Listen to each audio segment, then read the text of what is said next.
पिछले एपिसोड में हमने देखा था कि बायतियान की उन बदमाश लोगों के साथ फाइट शुरू हो जाती है, जिसमें वो बदमाश लोग बायतियान और उसके सारे दोस्तों के ऊपर अटैक कर देते हैं। और इस लड़ाई में वो बदमाश लोग ज्यादा पावरफुल दिखाई दे रहे थे। और तब जैसे वो बदमाश लोग बायतियान के दोस्त और मिंग के भाई की जान ले लेते हैं, बायतियान को इतना ज्यादा गुस्सा आ जाता है कि वो अपने डीमन फॉर्म के अंदर आ जाता है। और वो होने के बाद वो उन सारे बदमाश लोगों को मार मार कर वहीं पर खत्म कर देता है। कोई भी उसके सामने जरा सा भी नहीं टिक पाता, क्योंकि उसके पास जो स्टोन था उसकी सारी की सारी पावर्स उसके अंदर समा गई होती है। लेकिन जब वो उन सभी को मार देता है तो उसके बाद डीमन की पावर संभालने की वजह से उसकी बॉडी आउट ऑफ कंट्रोल हो जाती है और वो खुद भी वहीं पर मारा जाता है। जिसके बाद यहाँ से ये एपिसोड शुरू होता है। तो इस एपिसोड की शुरुआत में हम उस लड़की को देखते हैं जो बायतियान के पास गई थी, और उस लड़की का नाम ली होता है, जो अपने मास्टर के पास आती है और उससे बायतियान के बारे में सारी की सारी बातें बताती है। ये सुनकर उसके मास्टर उससे कहते हैं, क्या तुमने कभी डूगू ज़ेंतियान के बारे में जाना है, जिसने दुनिया के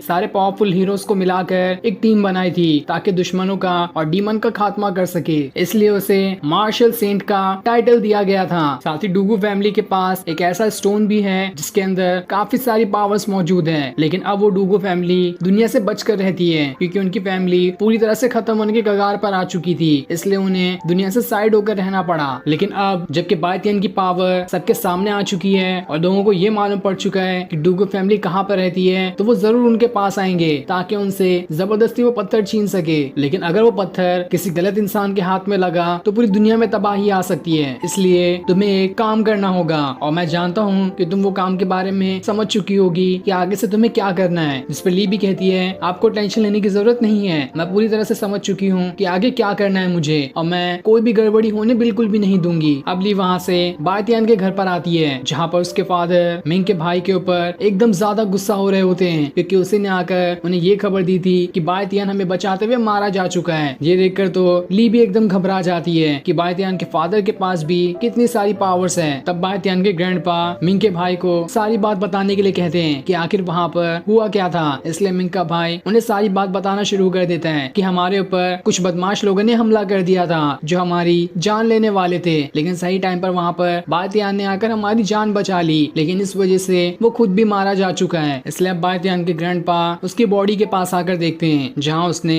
अभी भी अपने हाथ में उसी पत्थर को लिया होता है। लेकिन जब उसके ग्रैंडपा उस पत्थर को देखते हैं तो पत्थर अब बिल्कुल पावरलेस हो गया होता है। उसके अंदर उसकी कोई भी पावर मौजूद नहीं थी। ये देखकर उसके ग्रैंडपा समझ जाते हैं कि इसकी सारी की सारी पावर अब बायतियान के अंदर जा चुकी है। इसका मतलब साफ है कि बायतियान मरा नहीं है। इस स्टोन की पावर उसे दोबारा से जिंदा करने में मदद करेगी, क्योंकि इस स्टोन के अंदर उसी यंग मास्टर की पावर थी जो कि खुद को कई बार रीइंकार्नेट कर सकता है। इसलिए वो जल्दी से बायतियान को ले जाकर उसका इलाज करना शुरू कर देते हैं। इधर बायतियान के फादर ली से सवाल पूछते हैं कि आखिर तुम हो कौन और यहाँ पर क्या करने के लिए आई थी। साथ ही मुझे उन बदमाश लोगों का हुलिया भी बताओ कि वो लोग कौन थे और कहाँ से आए थे। तब ली बायतियान के फादर से कहती है, मेरे अंदर हिम्मत नहीं है कि मैं आपसे कुछ भी बात छुपाऊं, इसलिए मैं आपको सारी बात सच सच बताती हूँ कि बायतियान का उन बदमाश लोगों से कुछ झगड़ा हुआ था, इसलिए वो लोग उससे बदला लेने के लिए आ गए। और रही बात मेरी, तो मुझे मेरे मास्टर ने ऑर्डर दिया है कि मैं डूगू फैमिली के पास जाऊं ताकि ये देख सकूं कि उनके पास अभी भी वो पत्थर मौजूद है या फिर नहीं। और अगर उनके पास वो पत्थर मौजूद है तो उसे हमें प्रोटेक्ट करना होगा, क्योंकि अगर वो गलत इंसान के हाथ में लग गया तो दुनिया में तबाही आ सकती है। और हमारा सेक्ट बिल्कुल यही चाहता है कि पूरे मार्शल आर्ट के वर्ल्ड में शांति बने रहे, कोई भी किसी से झगड़ा ना करे। इसलिए मेरे मास्टर का कहना ये है कि आपको हमें वो पत्थर दे देना चाहिए जिसे हम प्रोटेक्ट करके रखेंगे, क्योंकि आपकी फैमिली भी अभी इतनी ज्यादा पावरफुल नहीं कि अगर कोई दुश्मन यहाँ पर आए तो उनसे फाइट कर सके। तो भला इसी में होगी कि हमें वो पत्थर आप लोग दे दो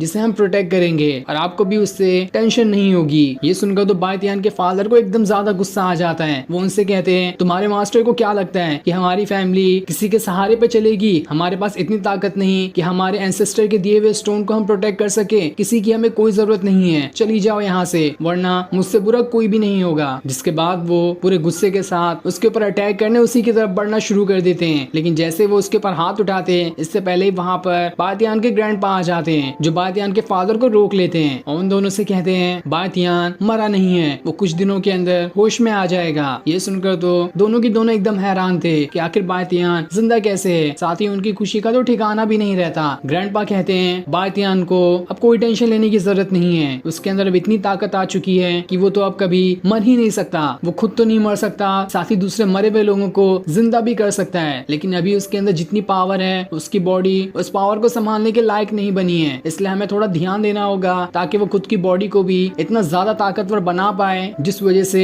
वो अपनी स्टोन की जितनी भी पावर थी उसे कंट्रोल कर पाएगा, क्योंकि उस स्टोन ने अपनी सारी की सारी पावर बायतियान को दे दी है, जिस वजह से वो सारी पावर अब बायतियान के अंदर समा चुकी है और उसका मुकाबला करने वाला शायद ही कोई होगा। जिसके बाद ग्रैंडपा और बायतियान के फादर उसके पास जाने लगते हैं, लेकिन ग्रैंडपा ली को ये कहते हुए वहीं पे रुका देते हैं कि हमारी फैमिली के आपस का मामला है, मैं नहीं चाहता कि दुनिया में बाहर ये पता चले कि बायतियान के पास उस स्टोन की पावर्स आ चुकी है और वो बिल्कुल डीमन फॉर्म में भी बदल सकता है। अगर ऐसा हुआ तो इससे मेरे पोते की जान के ऊपर खतरा आ सकता है, क्योंकि अभी वो ठीक तरह से पावरफुल नहीं बना, इसलिए अब से तुम्हें यहीं पर रहना होगा ताकि ये बात कहीं आगे और ना फैल सके। जिसके बाद वो वहाँ से चले जाते हैं। दूसरी तरफ हम बायतियान को उसके स्पिरिचुअल वर्ल्ड में देखते हैं, जहाँ उसे अपने आसपास कई सारे एनर्जी बॉल दिखाई देते हैं जो सभी उसी के ऊपर अटैक करने उसकी तरफ बढ़ रहे होते हैं, जिनसे बचने के लिए बायतियान वहाँ से भागना शुरू कर देता है। लेकिन आखिरकार वो सारे एनर्जी बॉल मिलकर बायतियान को पूरी तरह से जकड़ लेते हैं और अब तो वो वहाँ से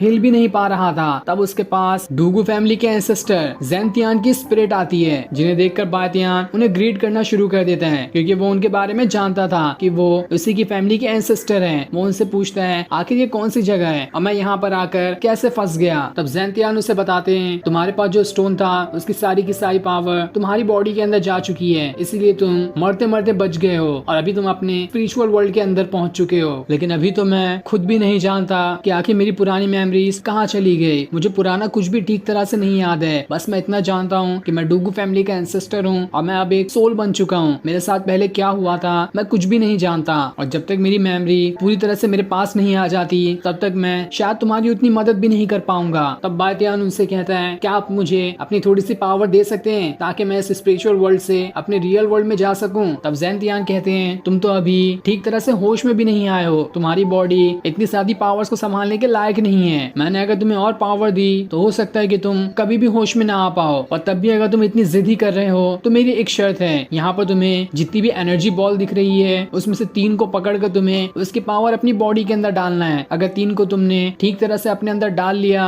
तो मैं तुम्हें स्पिरिचुअल वर्ल्ड से रियल वर्ल्ड में भेज दूंगा और तुम रियल वर्ल्ड के अंदर होश में आ जाओगे। तब बायतियान उनसे कहता है अगर आपने ऐसा कर दिया तो मैं बाहर निकलते साथ ही आपकी सारी की सारी जो मेमोरी है उसे आपको लौटाने में पूरी मदद करूंगा, ये मेरा आपसे वादा है। जिसके बाद वो अपनी एनर्जी बॉल को उसी की तरफ फेंकना शुरू कर देते हैं ताकि बायतियान 3 को पकड़कर उनकी पावर्स को अपने अंदर समा सके। इसलिए बायतियान भी उन्हें पकड़ने की कोशिश कर रहा होता है, जहाँ वो एक को पकड़कर अपने बॉडी के अंदर डालने में कामयाब हो जाता है। जिसके बाद वो दूसरे को भी पकड़ लेता है और फिर ऐसे ही करते करते वो तीसरे को भी पकड़कर अपने अंदर डाल लेता है। लेकिन जैसे वो तीनों को डालता है अब कई सारी एनर्जी बॉल उसका पीछा करना शुरू कर देती है ताकि वो सभी भी अब बायतियान के अंदर घुस सके। ये देखकर तो बायतियान भी हैरान था कि अगर डील तो सिर्फ 3 की हुई थी, अब मैं और को कैसे अपने अंदर डालूं। तब ज़ेंतियान कहते हैं तुम्हें 3 से ज्यादा मिल रहा है तो इसमें तो तुम्हारा ही फायदा है ना, तुम्हारी बॉडी अभी और ज्यादा पावर को संभालने के लायक है, इसलिए और चाहिए तो और पावर ले लो। लेकिन बायतियान उन्हें वहाँ से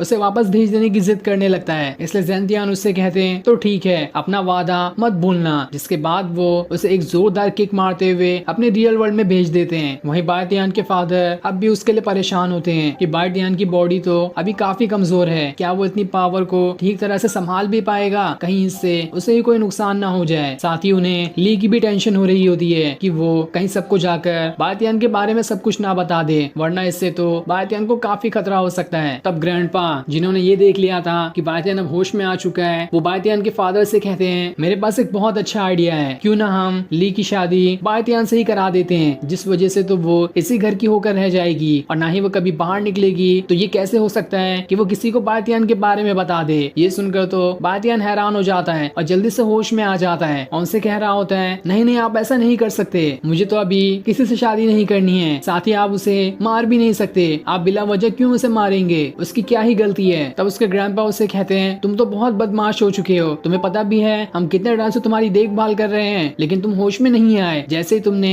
लड़की का नाम सुना जल्दी से होश के अंदर आ गए। तभी वहाँ पर बायतियान की माँ भी आ जाती है जो उसे देखकर काफी ज्यादा खुश होती है और उसे गले लगा लेती है। अब हम कुछ दिनों बाद का सीन देखते हैं जहाँ पर बायतियान और ली आपस में बातें कर रहे होते हैं, जहाँ बायतियान ली से कह रहा होता है क्या सारे के सारे डीमन बुरे ही होते हैं, क्या कोई डीमन अच्छा नहीं होता, मुझे तो बुरा डीमन बिल्कुल भी नहीं बनना है। जिस पर ली कहती है ये तो तुम्हारे दिल के ऊपर ही डिपेंड करता है तुम जो सोचोगे वैसे ही बन जाओगे। अगर तुम बुरा सोचोगे तो बुरे डीमन बनोगे, अगर अच्छा सोचोगे तो हो सकता है कि तुम अच्छे इंसान बन जाओ। जिसके बाद वो उसे वही स्टोन दिखाती है और उसे दिखाते हुए कहती है, देखो ये स्टोन अब अपनी पूरी पावर्स खो चुका है, अपनी पावर्स का इस्तेमाल करते हुए इसे पुराने जैसा कर दो। लेकिन बातियान कहता है, मैं ये नहीं कर सकता क्योंकि इसकी सारी की सारी पावर अब खत्म हो चुकी है जो कि मेरे अंदर आ गई है। लेकिन ली को तब भी डर लग रहा होता है कहीं इससे भी लेकर कोई इससे कुछ गड़बड़ी ना कर दे, इसलिए वो उसे अपने पास रख लेती है। साथ ही वो अपनी स्वॉर्ड बातियान को दिखाते हुए ये कहती है कि तुम अगर डेविल बनने के बाद किसी भी मासूम इंसान की तुमने